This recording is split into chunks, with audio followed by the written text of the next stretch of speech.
Media person को आङो बरायबाय लोगोसे जोंनि सेनियर सिटिजेन फोरमनि डिस्ट्रिक्टनि सेक्रेटारि बिरेन बसुमतारी आरो जोंहा बे ओनसोलनि सासे समाज सेबिक दैदेनगिरि सेल' मार्क बसुमतारी बिथां दिनैहाय फंनैसो नैबे दानि बर्तमान एमपि इलेक्शननि सायाव आङो बुंनो सानदों। आङो थांनाय सानबानिफ्राय नैबे कक्लाबारि सिमला लखिगाव ओमफ्राय गुबुन गुबुन बे ओनसोलनि दावधारा आरो गुरुमारा बहुद गामि आङो गिदिंनानै रायजोफोरजों रायलायबाय आरो रायजोफोरा जथेस्थ' आं थांनायाव रेसपन्स होदों आरो बिथांमोननिफ्राय आं रिपर्ट मोनदों जे थांनाय बार इलेक्शनाव बिटिसि इलेक्शनाव जोंनि बे सिमला आरो कक्लाबारि ओमफ्राय खामारदैसा एलेका लखि बाजार बेनि सिं जेत्थ' गामि दं जेरै गुरुमारा गामि ओमफ्राय हाफासारा बा बेबायदि गोबां बुंजोबनो हाला आङो बेवहाय गिदिंनानै फानबारि गिदिंनानै आङो रायजोफोरजों सावरायनायनि गेजेराव मिथिनो मोनबाय भुलबसत' बिथांमोनहा थांनाय बाराव माने परिबर्तन होननायखाय प्रमदनि खोथाखौ बिसास खालामनानै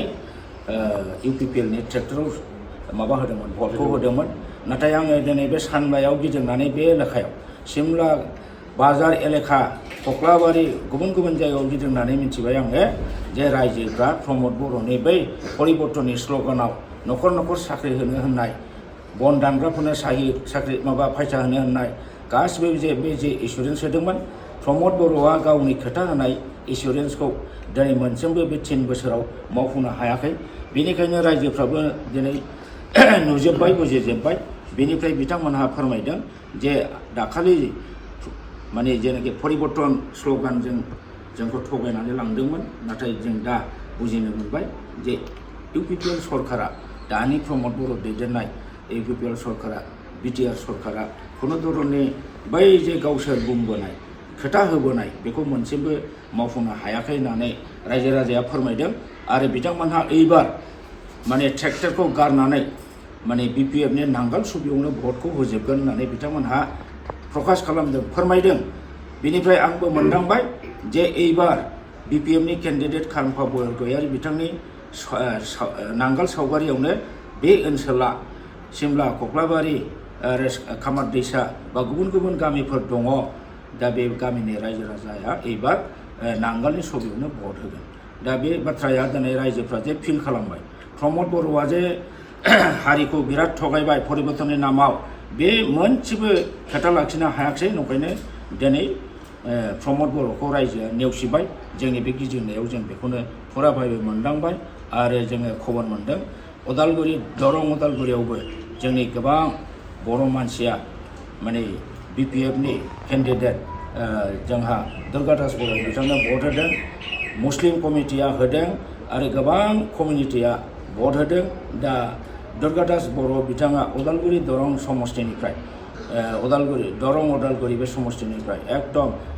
देरहागोना 100% सियर दिनै जोङो बेखौ मोनदांनो हाबाय रिपर्ट लानानै। दा बे हिसाबै जोंनि क'क्राझार लकसभा समष्टिनाबो दिनै जोङो जोंनि बिभिन्न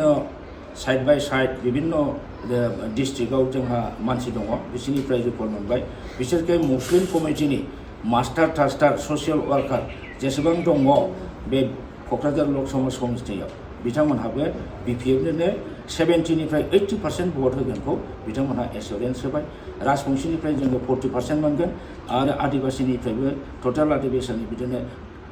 50%सो भटखौ जोङो आदिबासिनिखौ मोनगोन। दा बेफोरखौ जोङो थलायनानै बिजिरनानै एनालाइसिस खालामनानै डाटाखौ लानानै जोङो एमबा नुबाय बे क'क्राझार लकसभा 1 नं क'क्राझार लकसभा समष्टियाव खाम्फा बरगयारि बिथाङा बिराद 2निफ्राय 2.5 लाख भटआव देरहागोन बे सियर जाबाय। आं दिनै बे मिडियानि गेजेरजों बेखौनो खावलायनो सानदों जे प्रमद बर'आ बिटिसिजों जे सुक्ति मोननानै बिटिसिनि ओनसोलनि रायजोखौ हाग्रामा महिलारि बिथाङा जेरैबायदि खामानि मावनानै माने जौगाखां होदोंमोन लामा सामा स्कुल कलेज जेरै जौगाखां होदोंमोन कालभार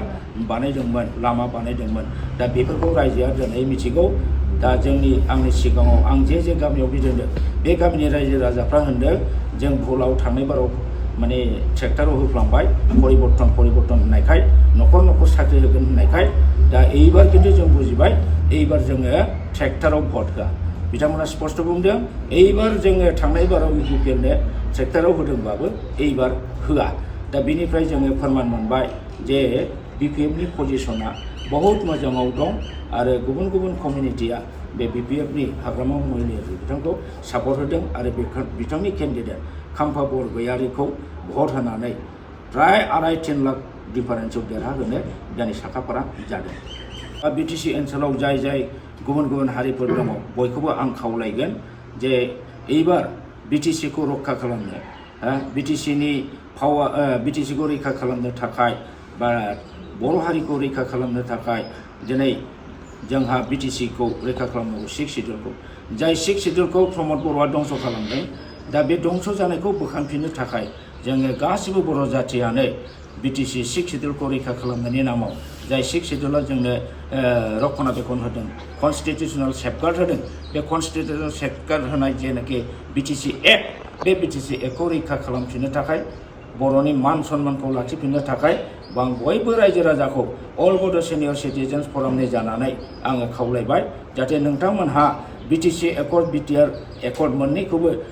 दिनै जों दा जेरै बुजायदों बे बुजायनायफोरखौ लानानै बा मालाबा इउटिउबाव होदों बेफोरखौ खोनासंनानै एइबार BTC